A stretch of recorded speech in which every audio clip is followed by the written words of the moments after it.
Okay, so after hours upon hours of researching this and putting my best efforts forward, essentially culminating in me just putting on a pair of glasses in order to look smarter, like a scientist or something. By the way, caveat for anybody out there that actually wears glasses, have you ever had a moment in your life where you had to, like, direct a group of people for, like, a project, maybe in school or at your job or whatever, and be like, oh, okay, everybody, I'm in charge, and this is what we're going to do, and you did, like, a really, really good job at it, where it's like, wow, that is what we're going to do, man, that's a great idea. Do you ever have a moment where you're like, yeah, it is a good idea, because I'm wearing glasses. I'm the smart one here in this group.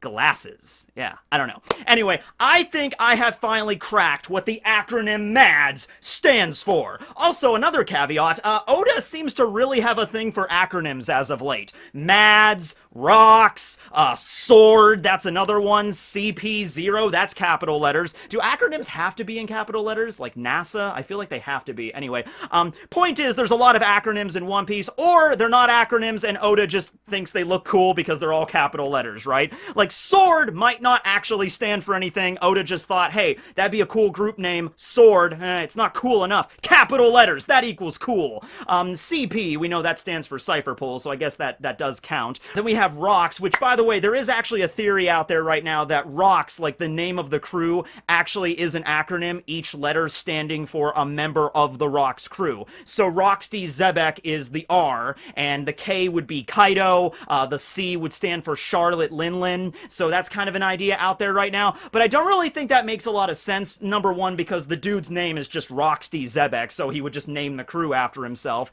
and the fact that Kaido was an apprentice pirate, I don't think that deserves, like, his name on the marquee. Like, you're the apprentice pirate, we'll put your name as one of the most, you know, formative members on the crew, because he was, like, younger at that point. There's no W to represent Wang Zhi, and if there's no Wang Zhi in your title, then there's just no point there, right? Also, there's no E for Edward Newgate or anything, so yeah, I don't think that's what ROC stands for. It's just a really cool name. I don't think that's an acronym. And as for MADS, it could really go either way. It could be an acronym, you know, to represent the group that Vegapunk headed up, or it could just mean MADS as in mad scientists, and then that's the reason, because they were all mad scientists. But anyway, I have three possibilities for the acronym here, okay? I'm gonna throw these out there. It could be any one. It could be all three, but it has to be one of these three. I cannot determine any other, you know, possibility, okay? The first option is Multiple Arms Death Spider. You know, I'm a fan of this one right here. Essentially, it would mean that Vegapunk has been trying to make a giant robotic death spider, you know, his entire life. And, you know, that's the ultimate goal of mad science, all right? If you're a mad scientist, you gotta make a giant multi-limbed death cyborg spider, possibly also a metal crab. They would both work. They are related. You know, you gotta do that at some point, right? So that's one option. That's personally my favorite. The second one is Mostly Aardvarks Destroy Space. Basically, the option here is that Vegapunk and Judge and Queen and all the other scientists were making genetically altered aardvarks, which genetic alterations in the genomes and DNA and the lineage factor, that's already been confirmed in One Piece. So the next step after cracking, you know, the human genome is, of course, to create genetically altered aardvarks and use them to destroy space. That one's not 100%, you know, fleshed out yet, but,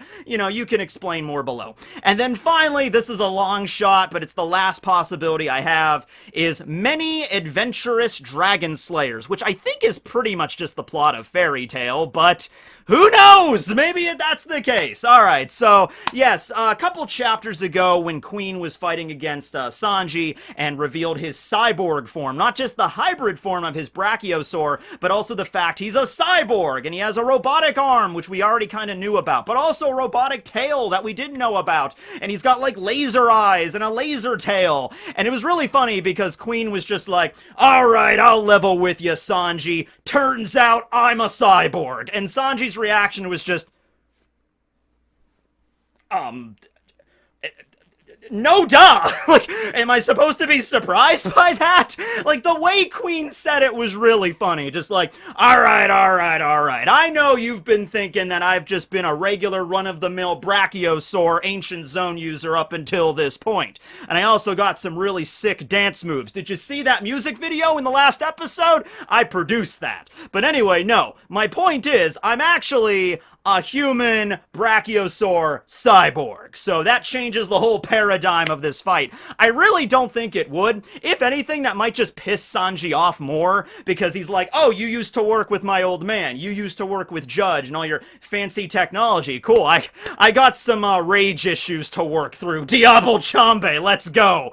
You know? So he mentions, though, that he used to work for an organization called MADS, and this was the name of the science group. We already knew that this group existed. I even made a video about it a couple months ago, which is why I didn't really talk about it right after the chapter, because I'm like, I kind of already talked about this.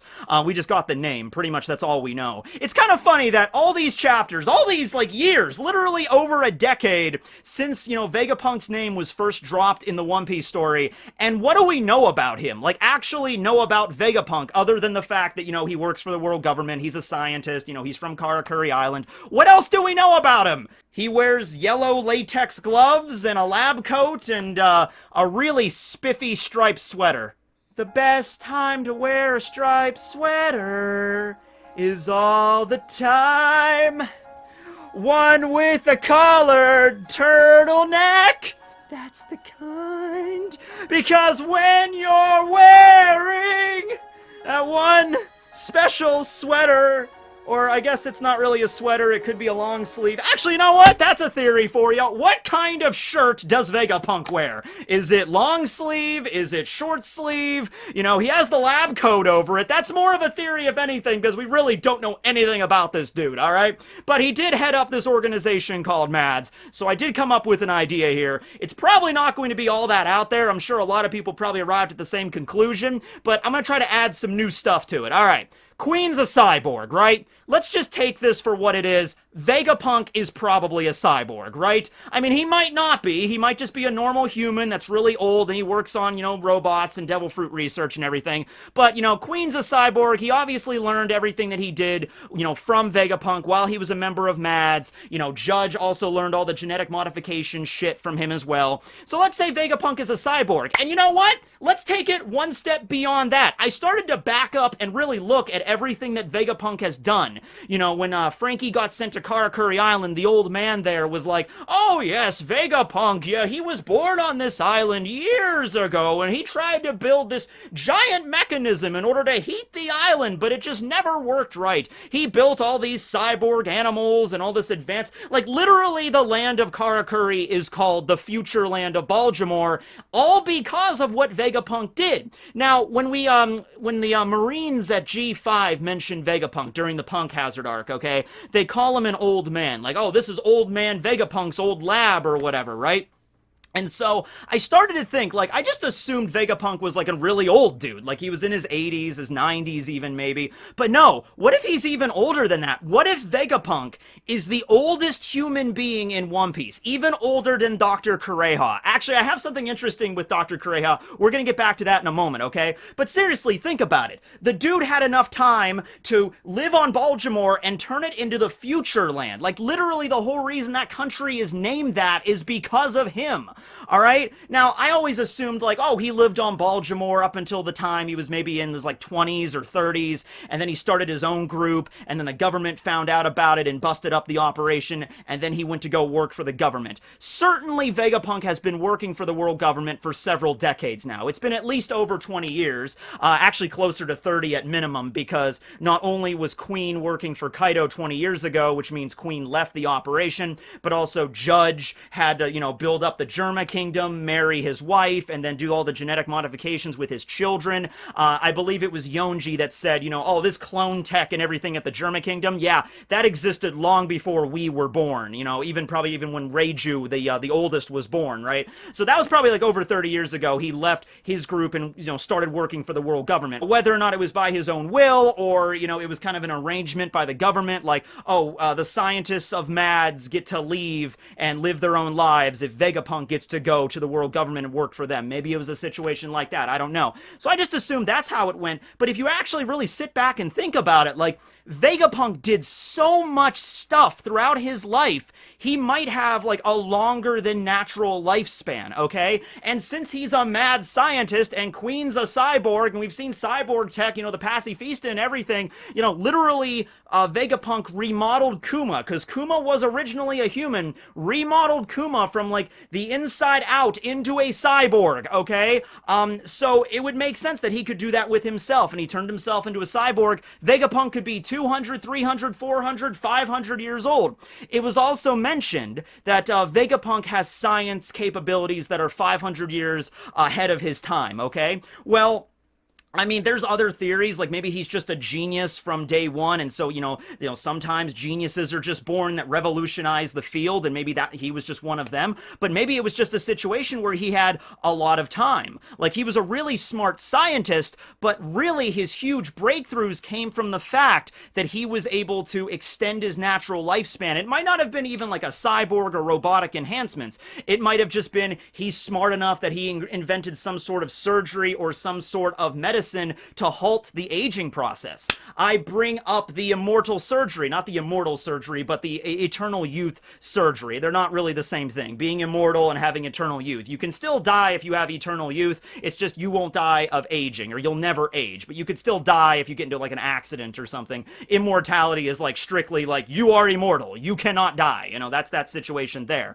So if Vegapunk in his younger years on Baltimore, you know, he was working on creating cyborg animals, he was working on this giant heating apparatus, you know, on the mountain for the entire island. How many years or decades did it take to just build that thing? It's a giant spike that goes through the mountain, all right? That probably took several decades to build, and it didn't even work right. But, you know, while he was doing research on the devil fruits, he might have discovered Law's fruit, the Oppi Oppi no Mi. That is definitely, if you're going to pick any devil fruits out there that Vegapunk would take interest in, obviously the mythical zones, the Logias, you know, of course, like Kizaru's laser, he adapted into the pacifista models, but also Law's Oppi Oppi no Mi, the operation fruit. I mean, that's a huge one, right? Like, that's a really powerful fruit, probably one of the most powerful paramecias, just for the fact it can give somebody eternal youth, and the government was willing to buy it for like 10 billion berries, like the highest amount we've ever heard of in the entire story. So it's a very important fruit. So if Vegapunk learned about this, he might have been researching the Op fruit and been like, hey, this fruit can give you eternal youth. Let me see if I can use my mad science to create like a replica of that. Maybe not even a replica, but like use the general idea of the Op fruit in order to create, you know, some kind of medicine or injection or something that can maybe not give me eternal youth exactly, but extend my lifespan. Or he was just like, I need to live longer in order to create all my science, so I'll just, you know, replace my heart with a robotic heart. You know, that's a thing that actually has been talked about in our world. You know, I'm only 28 years old, so sometimes I, you know, think about what the world's going to be like, you know, when I'm an old man. You know, at that point, like, you know, what's the internet going to be like? You know, are we still going to have like phones? Or are they just going to be like implanted in our heads? You know, I'm not thinking about like flying cars or anything, because let's be honest here, flying cars, that's just horrible. Like, do you see how people drive on the roads right now? Do you really want people flying around? You know, that's just not a great idea. That's more like 1950s sci-fi fantasy. But like, no, like, the idea that we could like replace our hearts with like mechanical hearts that just are more effective, and they're like self-cleaning to get rid of like cholesterol and plaque, and so they're just better in every single way, and there's like augmented humans walking around. Yeah, Vegapunk might be doing that. And a lot of times, you know, Oda likes to do, you know, take stuff from our world, like social commentary and stuff, and things that are kind of in the zeitgeist, and incorporate it into One Piece. Well, I could see Oda doing that. Every time there's like a big breakthrough of like, you know, here's a, you know, a modified robotic heart, and, you know, scientists and doctors think that in the next couple of years, maybe that could be implanted into a human and it could function in perpetuity. It's like way better than a normal human heart, right? Like, we've surpassed that. I could see Oda incorporating that into One Piece in Vegapunk's character, okay? And that might be the reason Vegapunk hasn't actually shown up yet. He's not just going to be like a brittle old man that's like, I'm Dr. Vegapunk! I've created the pacifistas! Now where is my porridge? I survived the Devil's Luck Pirates myself! I'm the one that slayed William! Yep, that would be a good ending for William's character in One Piece D&D if I go up against Vegapunk as my final challenge, and he just kills, he just kills William, and just be like, the nightmare is finally over, you know, that's about right. But no, like, that could be Vegapunk, so when he shows up, he's a literal cyborg, like, he has a cyborg face, like, he's even more cyborg than Frankie or the Pacifistas, where he's, like, more like Cyborg from, like, the Teen Titans, like, it's very obvious he has, like, a robotic eye, and half of his, like, head is replaced with, like, robotics and stuff. That could be Vegapunk, right? And it's like, I've lived for like 500 years now. Now, when it comes to MADS, when it comes to that organization, Judge and Queen are like in their 50s. It was confirmed Judge is 55 years old. We don't know how old Queen is, but I like to think he's around the same age. It could have been a thing where maybe for decades or even centuries, if he is that old, and you, by the way, you don't have to go so far as like 500 years old. You could go like Vegapunk is like 180 or 200 years old. Still very, very old, but not like insanely old. Not like he was born during the Void Century or anything like that, but maybe he spent like 100 years working and at the future land of Baltimore, and that's where he had a lot of his breakthroughs, and then maybe that's where MADS was based. You know, MADS might have been an organization that he started, you know, and it just lasted for a long time, and then Judge and Queen joined, you know, about maybe like 30, 40 years ago, and then the government finally busted it. Maybe it was an operation that was going on for a very, very long time. Then the government learned about it, and then they dispersed, and it's like, oh, Vegapunk, you need to come with us because you're a genius, okay? And so that's why Vegapunk started working for the government and all that kind of stuff, right?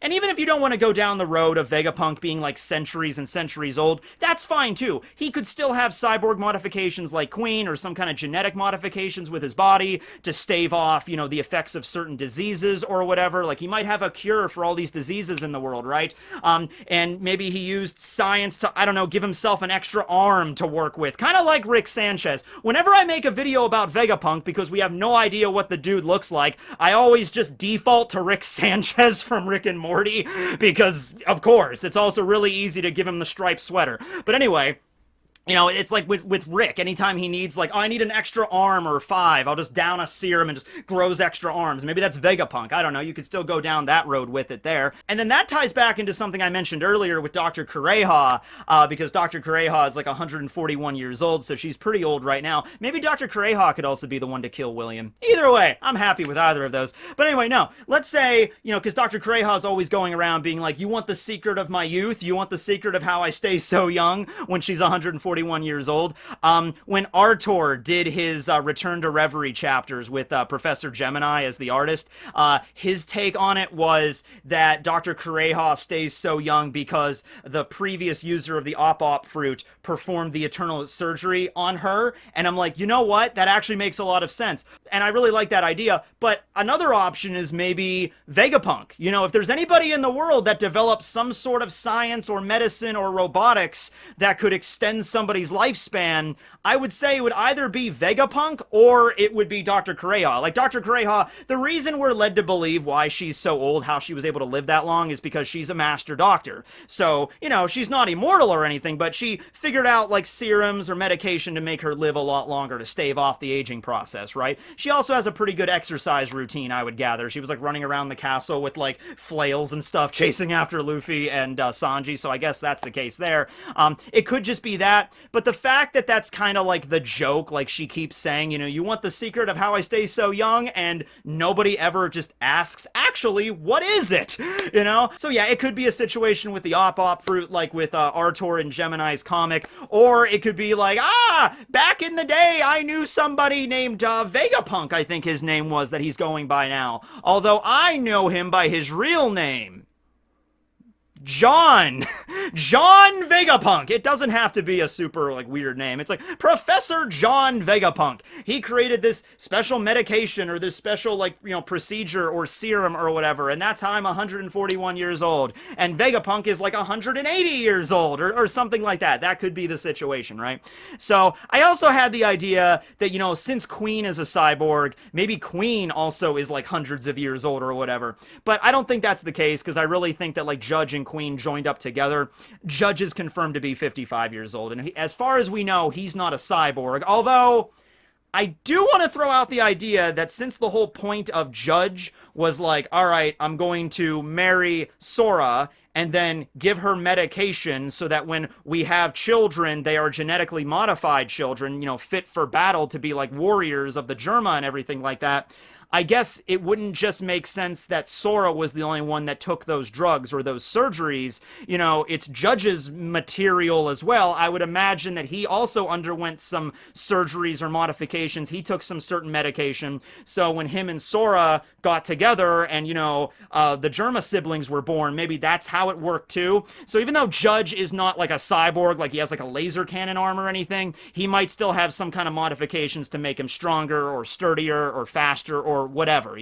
Yeah, there's a lot of options here with this. I will leave you on this before we get into ant facts. The other thing is that Judge, Queen, and Vegapunk were not the only scientists working for MADS. Alright, it seems to imply that Judge and Queen were the ones that were like the rogues. They got away. Queen joined up with the Beast Pirates, worked on viruses. Judge went back to the Germa Kingdom, worked on clone tech with the lineage factor knowledge that they obtained, okay? But Vegapunk went to the world government, along with, I'm assuming, the rest of his staff. Alright, and some of them might just be like interns or whatever, like, I'm just a scientist working for Dr. Vegapunk, But others might be, on his level, or at least on Judge and Queen's level in terms of science, right? And so the organization might not be called MADS anymore. It might just have a more boring name like, the World Government Science Division or the Marine Science Division or something like that. But it's still that core group of scientists. Vegapunk, all of his, partners, and then, Judge and Queen were the ones that left, okay? So when we finally do get introduced to Vegapunk, don't think that maybe he's going to be the only one. So it's basically another group being introduced inside of the world government, like how Sword is introduced in the Marines. It's like, here's this special science division, so here's Vegapunk at the top, and here's his 5 head scientists, and they all specialize in different fields. Like, there's a scientist that specializes in robotics, another scientist that specializes in biology, another scientist that specializes in bakeries, another scientist that specializes in entomology. I guess that also falls under the purview of biology, but no. One is biology altogether, one is specifically entomology. Okay, maybe there's one scientist that specializes in geology, right? Studying the earth, stuff like that. So then there's Vegapunk that's like the master of all of it, but then he has like his top 5 scientists or whatever, and they all have different like weapons. Maybe Lindbergh might have been involved at some point. I don't really know how this works, but that's the idea, so I'll just leave you with that. But now we're getting into our ant facts for the day, so hit that intro.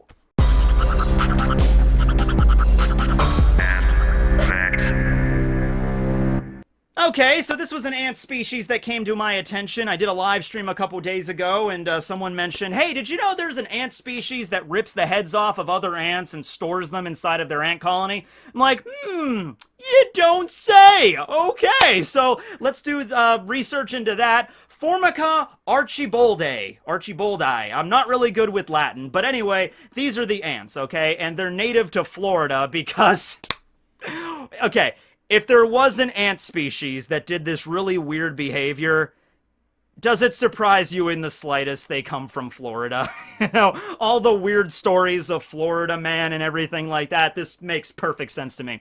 So anyway, there's the Formica archiboldae that, rip the heads off these trapjaw ants, okay? Weird thing is that the trapjaw ants are, like, more deadly than this species of ant should be. Like, their jaws are much more deadly. They have a stinger. I don't think Formica has a stinger, so it's like, okay, this one ant species all of a sudden grows and learns and adapts to fight against this one other specific ant species. This specific one. They don't learn to fight against other ant species or other kinds of insects or anything like that, or spiders or anything. They adapted to fight against this one specific species. And so when they go up against them, they're actually like highly specialized in order to like grapple with them, spray acid on them, avoid the jaws, avoid the stinger. Like that, like the evolution arms race basically came to this. Like, had enough and is like, all right, we're gonna train ourselves like freaking Terminators or whatever to go up against this one specific threat, okay?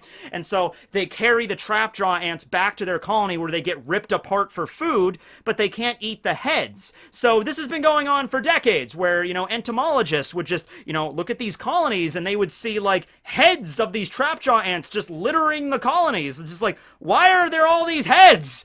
That's the situation there. I like to think, yeah, this is just that one stage in evolution, you know? It's just like maybe, you know, hundreds of years ago, the trapjaw ant, you know, fed primarily on Formica archiboldi, and then they decided, you know, they began to evolve to fight, you know, specifically against them, and so that's where they're at right now. But then maybe the trapjaw ants will figure out something, they'll grow bigger jaws or something in order to fight back against Formica. I don't know, but it's certainly worthy of an ant fact, I would say. So that has been Ant Facts for today. Thanks for watching, everybody. This will be Tekking and Barry signing off. All right, let's do an encore. The best time to wear a striped sweater.